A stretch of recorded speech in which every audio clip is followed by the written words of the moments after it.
Hello everyone, Radhe Radhe. तो friends, आज मैं आप लोगों के लिए लेके आई हूँ किचन से जुड़े हुए बहुत ही कमाल के टिप एंड हैक्स जो आप लोगों की डेली लाइफ को बना देंगे बेहद आसान।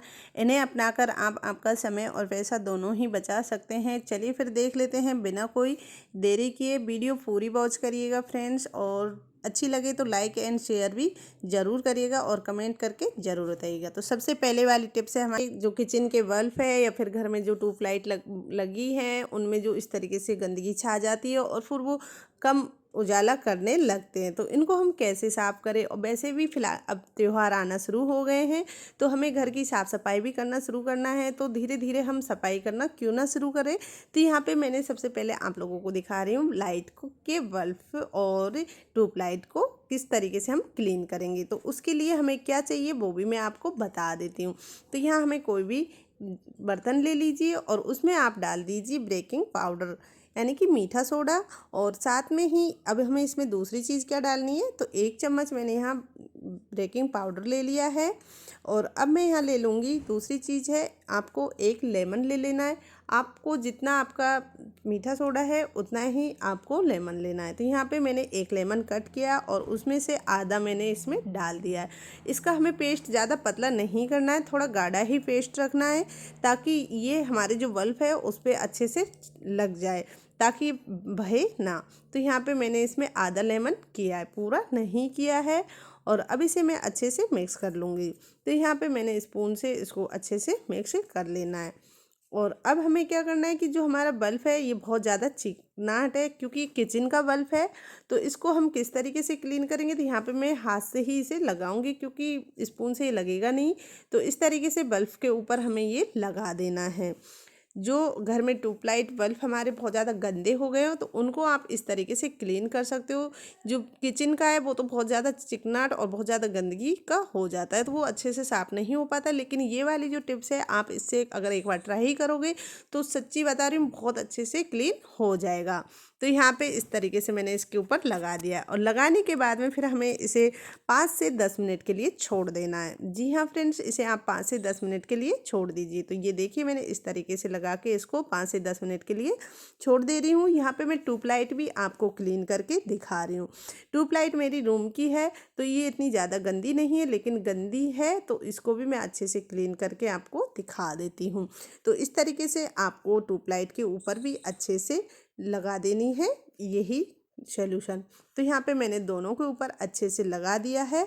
और अब मैं इसे किस तरीके से क्लीन करूँगी तो वो भी मैं आपको दिखा देती हूँ। इनको हम धुल सकते हैं नहीं है, तो इन्हें हमें धुलना नहीं है, इन्हें हमें एक कपड़े से साफ़ करना है। तो सबसे पहले मैं फिंगर से इस तरीके से इसको रब कर लूँगी ताकि इसके ऊपर जो गंदगी चिकनाट जो भी लगी है वो अच्छे से साफ़ हो जाए। फिर आप कोई भी कॉटन कपड़ा लीजिएगा और उससे इस तरीके से आप साफ़ कर लीजिएगा। तो ये देखिएगा कैसी भी गंदगी होगी सबको बहुत अच्छे से क्लीन हो जाएगी। तो यहाँ पे आप ट्यूबलाइट को इस तरीके से क्लीन करिए, आपकी कैसी भी गंदी ट्यूबलाइट होगी बहुत अच्छे से क्लीन हो जाएगी। तो ये देखिए मैंने इस तरीके से जो मेरी ट्यूबलाइट थी रूम की उसको अच्छे से क्लीन कर लिया है।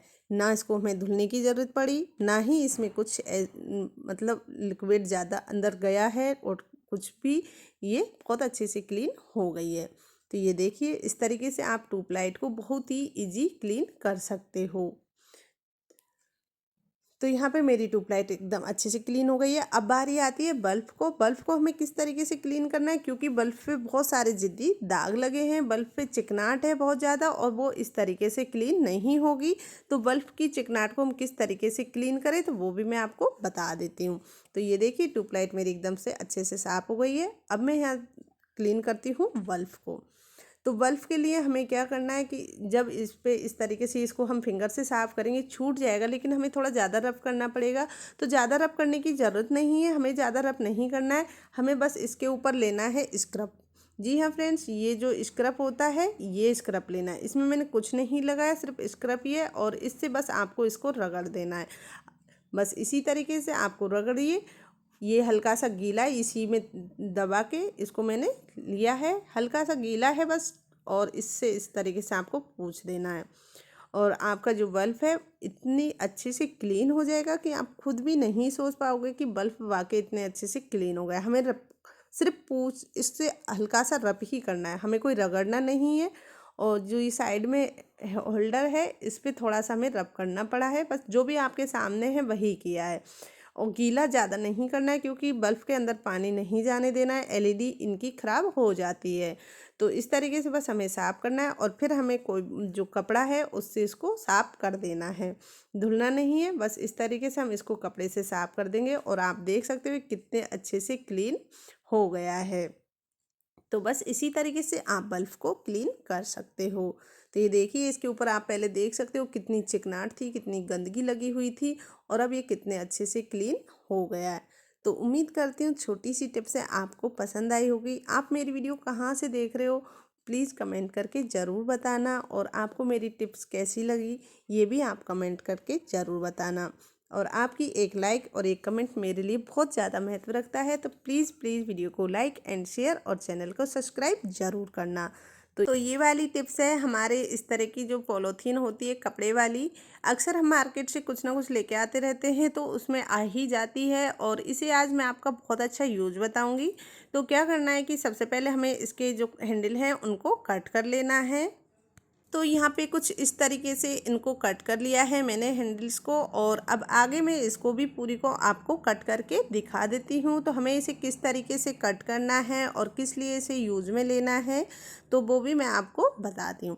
तो यहाँ पे क्या करना है, सबसे पहले हमें एक साइज़ के सारे इस तरीके से जो पॉलीथीन है उसको कट करके रख लेनी है। तो इसके पीछे वाला हिस्सा है उसको हम हटा देंगे, ये हमारे कोई काम का नहीं है। तो यहाँ पे इसको मैंने इस तरीके से हटा दिया है और अब मैं इसको कट करके आपको दिखाऊंगी। तो हमें ये कितना कैसे कट करनी है वो भी मैं आपको बता देती हूँ। तो यहाँ पे कुछ इस तरीके से हमें एक साइज़ की इसको कट कर लेनी है। तो ऐसी जो पॉलीथीन होती है वो हमें घर में हमेशा बचा के रखनी चाहिए, इनको ऐसे ही नहीं फेंकना चाहिए। ये हमारे लिए बहुत ही ज़्यादा यूज़फुल रहती है, बहुत ज़्यादा काम आती है, हमको घर में छोटे छोटे कामों में बहुत ज़्यादा हेल्प करती है। तो यहाँ पे इस तरीके से मैंने इसको कट कर लिया है, छोटे छोटे हिस्से इसके मुझे एक जैसे सब कट कर लेने हैं। तो ये देखिए फ्रेंड्स, मैंने कुछ इस तरीके से इसके जो हिस्से हैं वो कट करके तैयार कर लिए हैं। तो आप भी इसी तरीके से सारी जो पॉलीथीन है उसको कट कर तैयार कर लीजिएगा। तो यहाँ पे बस कुछ इस तरीके से मैंने सारी पॉलीथीन को कट कर लिया। अब आगे बढ़ते हैं, हम इसका क्या करेंगे। तो यहाँ पे हमें लेना है बस एक इस तरीके का टब, यानी कि छोटी सी बॉल, कोई कुछ भी आप ले सकते हो, और उसमें हमें डाल देनी है शैम्पू। आप कोई भी शैम्पू यूज़ में ले सकते हो, फिलहाल में मेरे पास सेंसिल थी। इसमें आपको डाल देना है थोड़ा सा पानी, ज़्यादा पानी नहीं लेना है, ज़रा सा पानी लेना है। अब इसको हमें अच्छे से मिक्स कर देना है। आप इसे अपने फिंगर से भी मिक्स कर सकते हो या फिर आप स्पून लेकर भी इन्हें अच्छे से मिक्स कर सकते हो। तो यहाँ पे मुझे लगा कि हाथ से ज़्यादा अच्छे से ये मिक्स हो जाएगा, तो मैंने इस तरीके से इसको अच्छे से मिक्स कर दिया। अब हमें इसे दूसरी चीज़ इसमें क्या डालनी है तो वो हमें लेना है यहाँ पर दूसरा, मैं आपको बताती हूँ। तो यहाँ हमें लेना है डिटॉल। तो फ्रेंड्स मैंने यहाँ पे लिया है डिटॉल, और डिटॉल की हमने 2 से 3 बूंदे ही किए, ज़्यादा डिटॉल नहीं किया है, बस इतना ही हमने इसमें किया है। दोनों को अच्छे से अब मिक्स कर देंगे। इस तरीके से मिक्स करने के बाद में फिर जो हमने ये पॉलीथीन ली है इनको इस तरीके से इसमें डिप कर देंगे। डिप करके अच्छे से इनको, इनमें जो हमने जो ये सॉल्यूशन बनाकर तैयार किया है इसको ये एब्जॉर्ब कर लेगा। तो फिर उसके बाद में हम इनको एक एक करके इनको सुखा देंगे। तो इस तरीके से जब आप इनको एक एक करके सुखा दोगे, ये अच्छे से पूरे शैम्पू और डिटॉल को अपने अंदर सूख लेगा। तो उसके बाद में आपको इन्हें धूप में नहीं सुखाना है। सबसे मेन ये है कि आपको घर में ही पंखा की हवा में सुखाना है, या फिर नॉर्मल ही ऐसे ही सूख जाएं। तो इस तरीके से मैंने यहाँ पे इनको एक एक करके खोल कर सुखाना शुरू किया, और कम से कम इनमें 2 से 3 घंटा सूखने में लग गई थी। तो आप ऐसे करिएगा कि शाम के टाइम पे इसको बना कर रखिएगा, रात भर में ये अच्छे से सूख जाएंगे।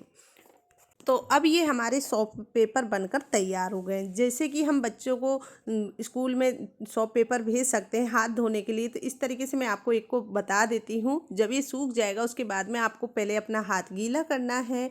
हाथ गीला करने के बाद में फिर आपको इसे अपने हाथ में रब करके देख सकते हो कि ये कितने अच्छे से वर्क करता है। या फिर हम कहीं सफ़र में जा रहे हैं तो उसमें भी हमें बहुत अच्छे से काम आ सकता है। तो ये देखिए कुछ इस तरीके से हमारे हाथों में बहुत अच्छे से फूल जाएगा, और जो हम सॉफ्ट पेपर लेते हैं वो अच्छे से फूलता भी नहीं है और अच्छे से काम भी नहीं करता है। अगर हम 1 से 2 सॉफ्ट पेपर लेते हैं तो वो हमारे हाथों में अच्छे से फूलता है। तो इससे आप बहुत अच्छे से आपके हाथों को क्लीन कर सकते हो।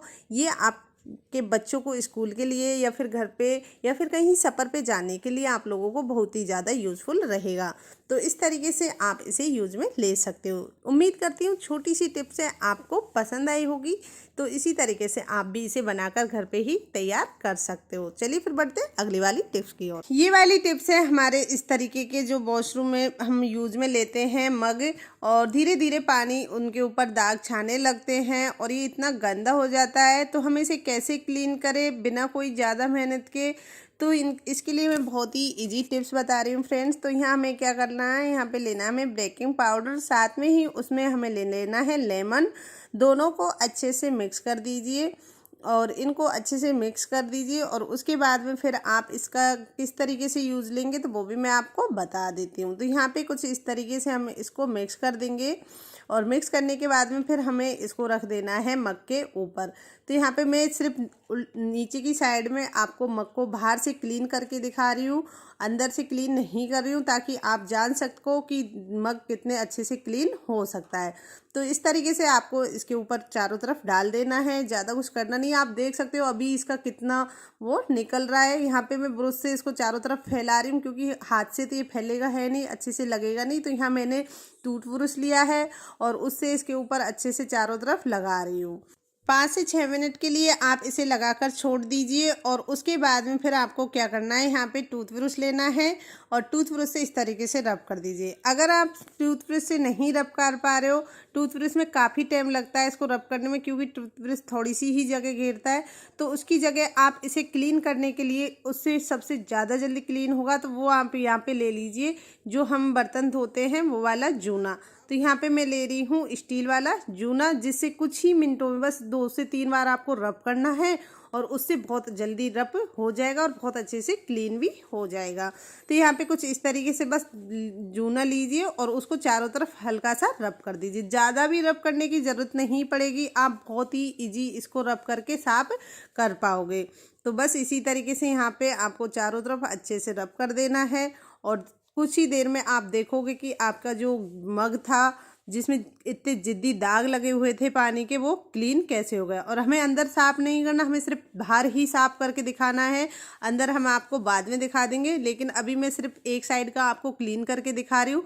आप खुद देख सकते हो मैंने कोई ज़्यादा इसको रब किया नहीं है, बस आप ही के सामने जो रब किया है यही रब किया है। और अब मैं इसे धुल के दिखा देती हूँ। तो इसे चलिए धुलिए और देख लेते हैं कितने अच्छे से सारे जो दाग थे वो किस तरीके से क्लीन हो गए हैं। तो इसे ज़्यादा रगड़ने की ज़रूरत भी नहीं पड़ी और कुछ ही मिनटों में इसको मैंने एकदम क्लीन साफ कर लिया है। जहाँ आप काफ़ी देर तक रगड़ते रहते हो और फिर भी अच्छे से दाग नहीं निकाल पाते हो, तो आप इस टिप को ज़रूर अपनाना। बहुत यूज़फुल रहने वाली, बहुत ही कमाल का आइडिया है फ्रेंड्स। तो मैंने ये देखिए मग को यहाँ पे धुल के आपको दिखा रही हूँ। मैंने सिर्फ बाहर से धुला है, अंदर से इसको साफ़ नहीं किया, अंदर से मैंने कुछ भी नहीं लगाया था। और बाहर से आप देख सकते हो कितने अच्छे से क्लीन हो गया। चारों तरफ से आपको मैं दिखा देती हूँ। देखिए पहले कितना गंदा था और अब कितने अच्छे से क्लीन हो गया है। तो अब आप देख सकते हो इसमें कितना फ़र्क आ गया है पहले में और अब में। अब आपको मैं अंदर से भी दिखा देती हूँ कितना गंदा है। तो आप अब अंदर से भी देख सकते हो और बाहर से देख सकते हो इसमें कितना फ़र्क आ गया है। तो उम्मीद करती हूँ छोटी सी टिप्स है आपको पसंद आई होगी।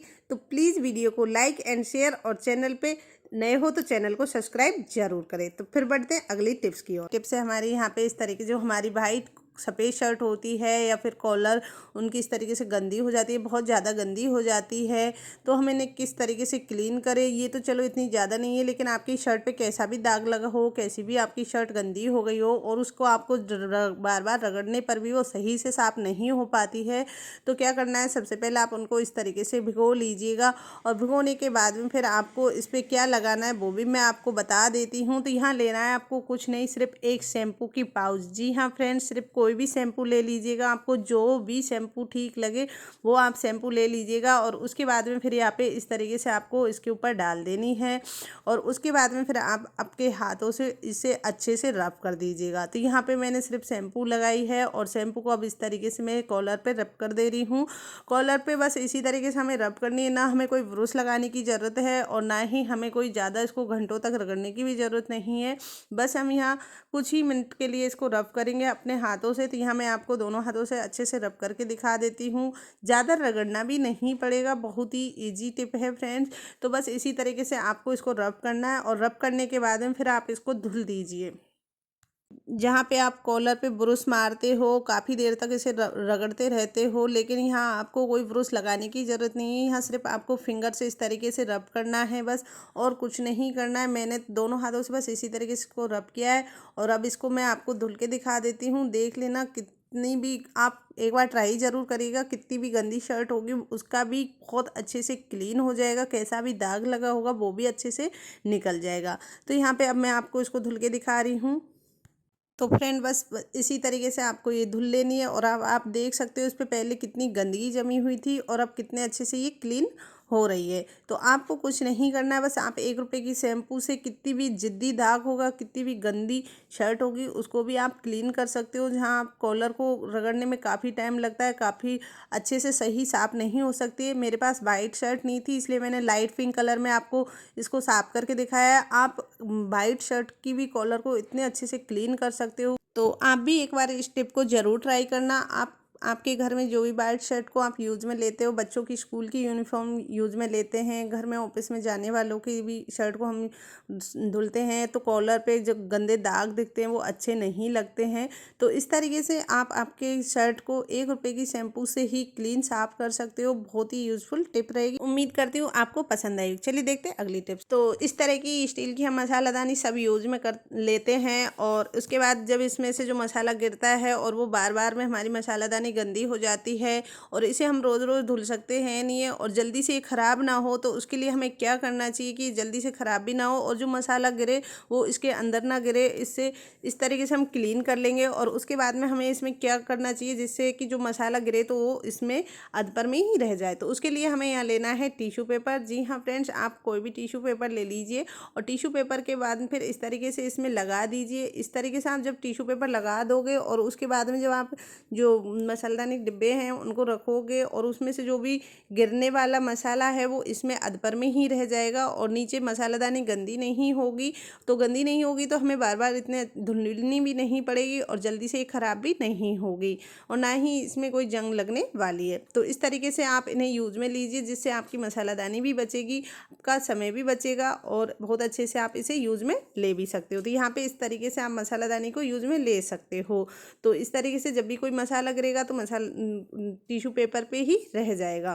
तो यहाँ पे आप जब भी जो चम्मच होती है इनके अंदर की, तो हम कई कई बार क्या सोचते हैं कि इसमें 2 तरह की चम्मच हम रख लेते हैं कि एक में नमक हमारा ख़राब ना हो। नमक में जब हल्दी का या फिर मिर्ची का जो चम्मच है उसी में डाल देते हैं तो उससे हमारा नमक ख़राब हो जाता है।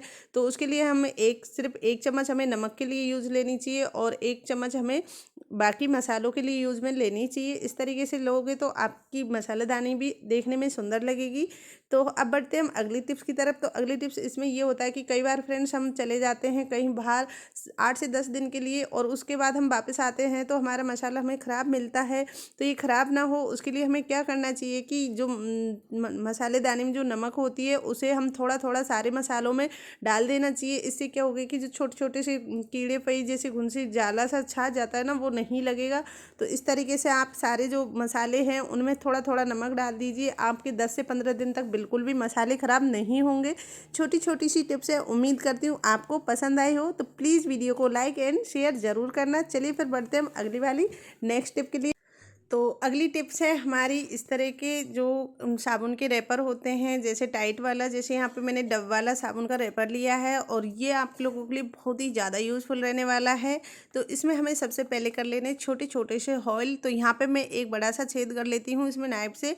तो यहाँ पे इस तरीके से आपको इसके अंदर एक बड़ा सा हॉल कर लेना है और उसके बाद में जहाँ आपको छोटे छोटे से और छेद इसके अंदर कर देने हैं। तो यहाँ पे मैंने सेफ्टी पिन ली और सेफ्टी पिन से कुछ इस तरीके से इसमें छोटे छोटे बहुत सारे छेद कर दिए। यहाँ पे चारों तरफ आपको इसमें कर लेने हैं, इसमें कहीं भी नहीं छोड़ना है। तो यहाँ पे मैंने ऊपर नीचे साइड में सब जगह इसमें कुछ इस तरीके से छोटे छोटे छेद कर लिए हैं। अब हम इसको किस चीज़ के लिए यूज़ लेंगे तो वो भी मैं आपको बता दूँ। तो बस यहाँ पर मैंने कुछ इस तरीके से इसमें सारे होल बनाकर तैयार कर लिए हैं। तो अब यहाँ हमें लेनी है दूसरी चीज़ है फिनाइल की गोलियाँ। यानी कि नेथलीन, जो हम इनको यूज में लेते हैं कपड़ों में रखने के लिए। तो यहाँ पे इनका आज मैं आपको बहुत अच्छा यूज बताऊंगी। कपड़ों में रखते हैं ताकि कीड़े ना लगे, और साथ ही जो कपड़ों में से बैड स्मेल आती है या फिर बारिश के मौसम में सीलन होने के कारण से भी कपड़ों में स्मेल आती है, तो वो ये सारी स्मेल को खींच लेती है। तो इसलिए हम इसको कपड़ों में रखते हैं। साथ ही अब हम इसे एक और जगह पे बहुत अच्छे से यूज में लेंगे। तो क्या करना है कि इस तरीके से इनको तोड़ लेना है, और तोड़ने के बाद में फिर आपको इसको कहाँ यूज में लेना है तो वो भी मैं आपको बता देती हूँ। तो फिर यहाँ पे क्या करना है, इस तरीके से इस पर टैप चिपका देनी है, और टैप चिपकाने के बाद में फिर इनको हमें लगा देना है हमारी वॉशरूम में। जी हाँ फ्रेंड्स, जहाँ वॉशरूम में हम इसको लगा देंगे तो वॉशरूम में जो गंदी स्मेल आती है, बैड स्मेल आती है, उसको ये सबको खींच लेगी और आपको एक भीनी सी अच्छी सी खुशबू देगी। तो इस तरीके से आप इसे लगाइए, आपको ये देखने में भी बहुत सुंदर लगेगा और आपको आपकी वॉशरूम में बहुत अच्छी स्मेल आएगी। तो उम्मीद करती हूँ छोटी सी टिप्स है आपको पसंद आई होगी। प्लीज़ फ्रेंड्स, आप मेरी वीडियो कहाँ से देख रहा है एक बार एक कमेंट करके ज़रूर बताइएगा। आपका एक कमेंट और एक लाइक मेरे लिए बहुत ज़्यादा महत्व रखता है। चलिए फिर देखते हैं हम अगले वीडियो। गैस के जो बर्नर होते हैं उनमें कचरा भर जाता है और वो इतने गंदे हो जाते हैं, वो सही से साफ नहीं हो पाते। तो इनको आप हल्का सा गरम कर लीजिए। गरम करके इस तरीके से आप इन्हें कटोरी में डाल दीजिए। मुझे एक बहन का कमेंट आया था कि हम गैस के बर्नर कैसे साफ करें, कोई अच्छी सी आप टिप बताइए। तो यहाँ पे आपको गैस के बर्नर हल्के से गीले कर लेने हैं, और वो भी वाइट विनेगर से गीले करने, ना कि आपको ये पानी से गीले करने। वाइट विनेगर इनके ऊपर गरम गरम जो बर्नर है उनको हल्का सा गरम कीजिए और उनके ऊपर इस तरीके से वाइट विनेगर डाल दीजिए, और इनको आप चिमटे की सहायता से इस तरीके से इनको पलट दीजिए। बस कुछ मिनट के लिए आप इनको इसी तरीके से रखा रहने दीजिए इसी में, और रखने के बाद में फिर आपको इनके ऊपर और क्या डालना है वो भी मैं आपको दिखाती हूँ। आपके जो गैस के बर्नर है वो इतने अच्छे से क्लीन होंगे कि आप खुद भी नहीं सोचा होगा कि बाकी बर्नर इतने अच्छे से क्लीन हो सकते हैं। तो यहाँ पे हमें दूसरा लेना है बेकिंग सोडा, और बेकिंग सोडा लेने के बाद में हमें इनको कुछ इस तरीके से पलट कर रख देना है। यहाँ पे जो मैं इनका एक घोल बनाकर तैयार करूँगी, और वो उस घोल में इनको हमें कुछ सेकंड्स के लिए पड़े रखना है। तो यहाँ पे मैंने हल्का गुनगुना और पानी इसके ऊपर कर दिया है, और 10 से 15 मिनट के लिए इनको हम इस तरीके से ही छोड़ देंगे। और जो ये इसका जो पानी है उसका भी मैं आपको बहुत अच्छा आगे जाके टिप्स बताऊंगी कि ये पानी हम किस तरीके से काम में लेंगे, क्या क्या काम में आने वाला है। आप इसे देख सकते हो, आप पूरी किचन को इस सॉल्यूशन से तैयार कर सकते हो। पूरी किचन आपकी एकदम नए जैसे चमकने लगेगी, सिर्फ जो इसके अंदर जो पानी बचेगा इसी पानी से। सिर्फ बर्नर ही नहीं बल्कि आप गैस चूल्हे को भी और किचन पट्टी को भी आप बहुत अच्छे से क्लीन कर सकते हो। तो यहाँ पे मैंने लिया है फिर टीथ ब्रश। तो मैंने पहले एक टिप्स में बता रखा है कि टीथ ब्रश को हमको इस तरीके से यूज़ में ले सकते हैं। कैसे इसको मैंने धुकाया है वो भी मैंने आपको बता रखा है। तो आप इस तरीके से इसको रब करिए। रब आप 3 से 4 मिनट ही करिए, आपका बर्नर ऐसे बिल्कुल नए जैसा चमकेगा और ये बहुत अच्छे से वर्क भी करेगा। तो यहाँ पे इसको आपको दोनों तरफ से बहुत अच्छे से रगड़ कर साफ कर लेना है। आप इसको ऐसे रगड़ोगे तो इसके अंदर जो गंदगी जमी होगी सारी निकल जाएगी। जैसे चाय वगैरह हम बनाते हैं, बर्नर के ऊपर गिर जाती है, दूध बना उफन जाता है उसका भी, और तो सब चीज़ें इसके ऊपर जमती है धीरे धीरे। तो वो कैसे निकले, तो वो इस तरीके से आप निकाल सकते हो। फिर यहाँ हमें लेना है चौथा सामान, वो है हमें नमक। जी हाँ फ्रेंड्स, नमक से भी आप इन्हें इस तरीके से रब कर दीजिए बीच में। नमक से भी ये बहुत अच्छे से क्लीन हो जाएगा, क्योंकि नमक जो तब उसमें जंग लगी होती है उसको काटता है, जंग को ख़त्म करता है और बर्नर को बहुत अच्छे से चमकाएगा। तो यहाँ आप देख सकते हो बर्नर कितने अच्छे से क्लीन हो गए हैं। तो यहाँ पे आप देख सकते हो बर्नर की एक एक छेद आपको दिखाई दे रही होगी, बहुत अच्छे से ये क्लीन हो गई है।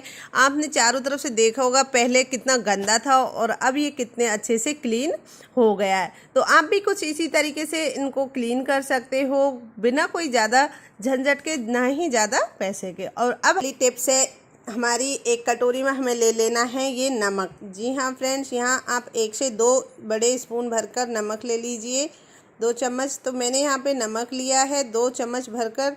और अब इसमें दूसरी चीज़ हमें क्या डालनी है वो भी आप देख लीजिए। तो यहाँ पे मैंने लिया है पानी, सादा पानी लिया है नॉर्मल, और कुछ नहीं लिया है। सादा पानी ले लीजिए। और इसके बाद अगर आप चाहो तो इसमें वाइट विनेगर भी ऐड कर सकते हो, और वाइट विनेगर नहीं है तो आप इसमें दूसरी चीज़ एक और ले सकते हो, वो भी मैं आपको बता देती हूँ। तो सबसे पहले इन दोनों को अच्छे से आप मिक्स कर लीजिए। नमक पानी में अच्छे से घुल जाना चाहिए, बहुत ही ज़्यादा अच्छे से। तो यहाँ पे मैंने इस तरीके से इन दोनों को अच्छे से मिक्स कर लिया। और अब मैं इसमें ऐड कर दूँगी यहाँ पे तीसरी चीज़ है फ्रेंड्स, वो है लेमन, यानी कि नींबू। आपको इसमें नींबू का रस ऐड करना है। तो यहाँ पे मैं इसमें डाल रही हूँ एक नींबू। तो यहाँ पे एक नींबू का पूरा रस मैं इसमें ऐड कर दे रही हूँ। तो आप भी इसी तरीके से इसमें ताज़ा फ्रेश नींबू लीजिएगा, और नींबू आप इसमें पूरा एक ऐड कर दीजिए, और तीनों को अब अच्छे से मिक्स कर दीजिए। तो यहाँ पे जो नमक है ये पूरी तरीके से इसमें घुल जाना चाहिए पानी में, ताकि ये अच्छे से वर्क कर सके। तो यहाँ पर ये एक सॉल्यूशन बनकर तैयार हो गया है। और अब हम इसे किस काम में लेंगे तो वो भी मैं आपको बता देती हूँ। तो यहाँ पे इसके अलावा हमें लेनी है इसमें चौथी चीज़ है, वो है कॉटन। जी हाँ फ्रेंड्स, यहाँ हमें कॉटन लेनी है, और कॉटन के कुछ इस तरीके के छोटे छोटे हमें टुकड़े कर लेने हैं। तो यहाँ पे मैंने कुछ इस तरीके से कॉटन को इसमें डाल दे रही हूँ। तो ये जो सॉल्यूशन है उसमें आपको कॉटन को अच्छे से भिगो देना है, पूरे में चारों तरफ अच्छे से डाल देना है। और इसे हम किस तरीके से यूज़ में लेंगे वो भी मैं आपको बता दूंगी। कॉटन पूरा इसमें अच्छे से जो ये सॉल्यूशन बनाकर हमने तैयार किया उसको एब्जॉर्ब कर लेना चाहिए, ताकि इसके अंदर पूरे अच्छे से सेट हो जाए। तो यहाँ पे मैंने इस तरीके से देखिए अच्छे से ये पूरा कॉटन इसमें सेट कर दिया है। और अब इसके हम छोटे छोटे बाउल बना सकते हैं, या फिर आप कुछ इसी तरीके से इसको इसमें कुछ देर के लिए रहने दीजिए, ताकि ये और अच्छे से इसमें इसका जो लिक्विड है वो इसमें अच्छे से कॉटन में समा जाए। तो यहाँ पे मैंने इस तरीके से और भी बची कुची थी वो भी कॉटन इसमें डाल दिए।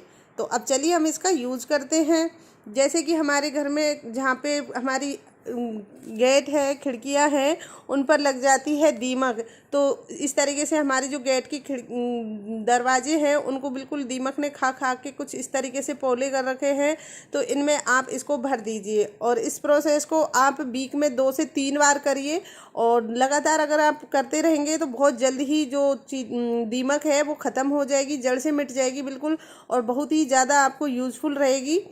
ये बहुत ही कमाल की टिप है फ्रेंड्स। मैंने इसको 2 वीक लगातार ट्राई किया तो मेरे घर से जो दीमक थी वो बिल्कुल ख़त्म हो गई।